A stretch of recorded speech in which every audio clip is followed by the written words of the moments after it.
Everyone, welcome to discover study. हाल ही में 19 नवंबर को आपका हुआ था राजस्थान लोक सेवा आयोग का यानी कि आरपीएससी ने कंडक्ट कराया था आपका ग्रेड 1 संस्कृत डिपार्टमेंट का पॉलिटिकल साइंस यानी कि राजनीतिक विज्ञान का एग्जामिनेशन। जो एग्जामिनेशन है वो एग्जाम कम एक तरीके से शॉक ज्यादा था बिकॉज वो पेपर बहुत ही टफ आया था अगर मैं उसको 2020 के एग्जाम से कंपेयर करूं तो। अच्छा, मुझे कैसे पता मेरा एग्जाम इतना टफ आया था?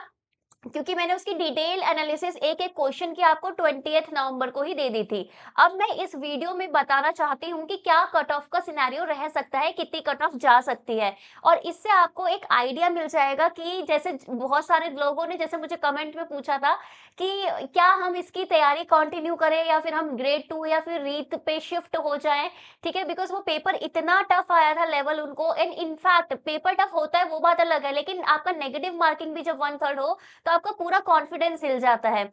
उस पेपर में क्या था कि बहुत ही ज़्यादा फैक्चुअल क्वेश्चन आए थे जो कि मेन स्ट्रीम फैक्ट नहीं थे, ठीक है? वो एक तरीके से ऐसा था कि यार फैक्ट पूछे गए हैं बट ऐसा बिल्कुल एकदम अंदर डीप में से प्लेटो एंड पीपल वर आस्किंग कि भाई प्लेटो में से इतना क्वेश्चन टफ कौन पूछता है भाई, ठीक है?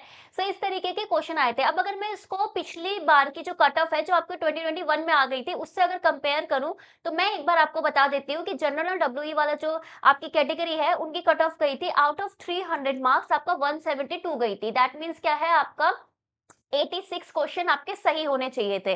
अब उस वाले पेपर में ना जो पिछली बार पेपर हुआ था उसमें ना बहुत ही ज़्यादा बेसिक क्वेश्चन भी पूछे गए थे।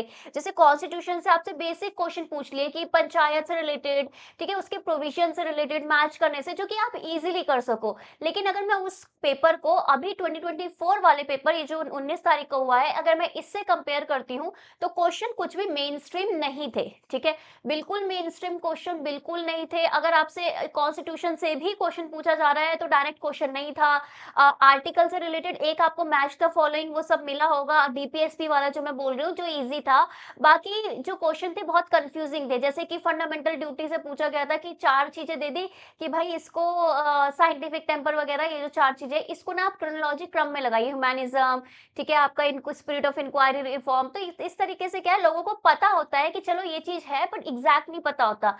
फिर ऐसे आपसे क्वेश्चन पूछ लिया कि सुप्रीम कोर्ट के जो वो आपकी एडवाइजरी जुरिसडिक्शन है उसमें क्या चाहिए आपका आपका मतलब एक्सेप्टेंस चाहिए, आपका मतलब रिकमेंडेशन चाहिए प्रेसिडेंट का, इस तरीके के आपसे मेन स्ट्रीम क्वेश्चन पूछ मतलब नहीं पूछे थे। जो ये जो क्वेश्चन पेपर है इसकी एनालिसिस मैंने कर लिया, अगर आपने अभी तक नहीं देखी तो आप देख लीजिए, मैं ऊपर आई बटन में डाल दिया है स्टार्टिंग में ही, तो आप देख लीजिए। बट बाय द वे सबसे पहले मैं आपको ये अभी इस बार का एक कट ऑफ देने से पहले welcome to this channel discover study and मैं प्रीति बोरा। अब मैं आपको बता दूं मैं ऑलरेडी अपनी पीएचडी कर रही हूं जामिया से एंड मेरा जो टॉपिक है वो भी आपका इंडो पैसिफिक आईआर से रिलेटेड है एंड मेरा जेआरएफ 2 बार क्वालिफाई है। तो आई थिंक मैं आपको इस पूरी जर्नी में आपका असिस्टेंट प्रोफेसर से लेकर जेपीएचडी से लेकर ये एग्जामिनेशन की जर्नी से लेकर हर चीज में मैं आपका गाइड कर सकती हूँ। बट आपको क्या करना है, अपनी सारी क्वेरीज मुझे कमेंट सेक्शन में डालनी है सो दैट मुझे पता चले कि आपके क्या प्रॉब्लम्स है और मैं उस पे आपके लिए वीडियो लेके आऊँ। जैसे बहुत सारे लोगों ने बोला था कि एक कट ऑफ का हमें बता दीजिए, तो ये वीडियो आपके पास आई है। वीडियो को लाइक करना मत भूलिएगा। तो पिछली बार मैंने जनरल कैटेगरी की आपको कट ऑफ बता दी, अब मैं बताती हूँ आपको ओबीसी कैटेगरी जिसमें एक ही क्वेश्चन का डिफरेंस था यानी कि 85 क्वेश्चन सही होने चाहिए थे, आपका 170। देन आता है आपके एससी की कट ऑफ। एससी की कट ऑफ के लिए आपके थे 62 क्वेश्चन सही आपके बेसिकली होने चाहिए थे। नहीं सॉरी 70 क्वेश्चन आपके सही होने चाहिए थे, 140 आपकी कट ऑफ गई थी। एंड अगर हम पिछली बार के एसटी की कट ऑफ की बात करें तो 123 या 124 लगा लो उसको, यानी कि 62 क्वेश्चन सही होने चाहिए एंड फिजिकली चैलेंज 88 यानी कि 44। अब इस बार ना इस तरीके का पेपर आया है कि मुझे तो नहीं लगता कि 70 से ऊपर किसी के क्वेश्चन सही होंगे, ठीक है? 70 से ऊपर क्वेश्चन सही होना बहुत ही मुश्किल आपका टास्क रहने वाला है इस पर्टिकुलर एग्जामिनेशन के लिए। मैं अपनी एक एनालिसिस दे देती हूँ कि जो जनरल है कैटेगरी है उसमें मुझे ऐसा लगता है कि आपका 60 टू 70 के बीच में से ही क्वेश्चन सही होंगे। मुझे नहीं लगता कि 70 वाला जो आपका 70 क्वेश्चन का जो मार्क है वो ब्रेक होगा because it was very tough and ऊपर से नेगेटिव मार्किंग जब होती है जो लोग ना रेसिस्ट करते हैं आंसर करने से और इन केस अगर कर भी देंगे तो मोस्टली क्वेश्चन आपके गलत होने के चांसेस ज़्यादा हैं, ठीक है? So that is my cut off. मुझे वैसे 65 तक ज़्यादा लग रहा है, जैसे 63 टू 68 या मेरे को बेसिकली लग रहा है जनरल के नंबर ऑफ क्वेश्चन आपके सही होने के। मैं नंबर ऑफ क्वेश्चन बोल रही हूँ, मार्क्स को डबल कर देना, आपके आ जाएँगे। ठीक है, अब मैं बात करती हूँ ओबीसी की। ओबीसी का पिछली बार आपका एक ही क्वेश्चन का डिफरेंस था, बट मुझे ऐसा लगता है इस बार 2-3 क्वेश्चन का डिफरेंस होगा, यानी कि 60 टू 65 क्वेश्चन अगर आपके सही होते हैं ओबीसी वाले, तो वो कैटेगरी आप पे बिल्कुल फिट बैठेगी। जब बात करती हूँ मैं एसटी की, तो पिछली बार वही 70 था, तो इस बार ऑब्वियस सी बात है कि मुझे नहीं लगता कि 60 क्रॉस करेगा। So 55 to 70 is my best um guess कि आपका हो सकता है ये 55 टू 70 क्वेश्चन सही होने का। बट इधर बहुत सारे मेजॉरिटी लोग हैं जिनके इतने भी क्वेश्चन सही नहीं है, बट आप बोलोगे कि मैं इतना हाई क्यों बोल रही हूँ, क्योंकि बहुत लोगों को बहुत प्रॉब्लम हो रही थी 50 क्वेश्चन भी सही करने में। इसका रीजन भी मैं बताती हूँ, बस एक बार मेरी बात पहले पूरा सुन लो, ठीक है। अब मैं बात करती हूँ एसटी की। एसटी की पिछली बार 62 क्वेश्चन थे, तो इस बार 50 टू 55 तक ही होंगे, उससे ज्यादा नहीं होंगे। एनीवे 70 क्रॉस करना बहुत मुश्किल काम है, लेकिन ये भी हो सकता है। मैंने इतनी प्रोग्रेसिव आपको क्यों दी है ये कट ऑफ, जबकि पेपर तो इतना टफ आया था। रीजन ये है कि सीट्स इसमें लिमिटेड होती है, और जिस भी पेपर में सीट्स लिमिटेड होती है, तो टॉप के जो लोग होते हैं उन्हीं का सिलेक्शन होगा, डेफिनेटली आपका ये बात रहने वाली है। तो ऐसा नहीं है कि इतने सारे लोगों ने पेपर दिया है तो मुझे सबका देखना है। मुझे इतना भी देखना पड़ता है कि आपके जो टॉप आपका बैच है, टॉप जो क्रीम है, वो कितना कर सकते हैं इस पेपर में।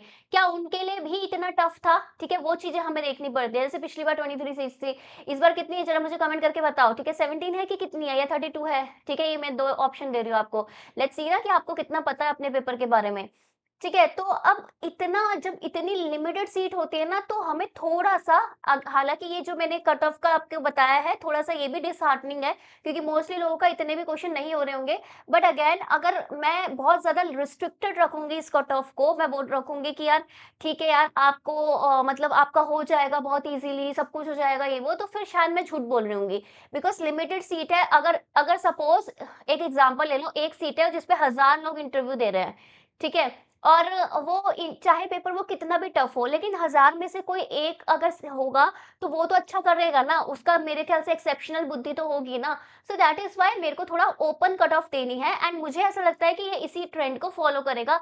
मे बी इससे नीचे नहीं होगा, इससे ऊपर नहीं होगा, वो डेफिनिटली है, बिकॉज़ मैंने अपने आप से ही थोड़ा प्रोग्रेसिव दिया है।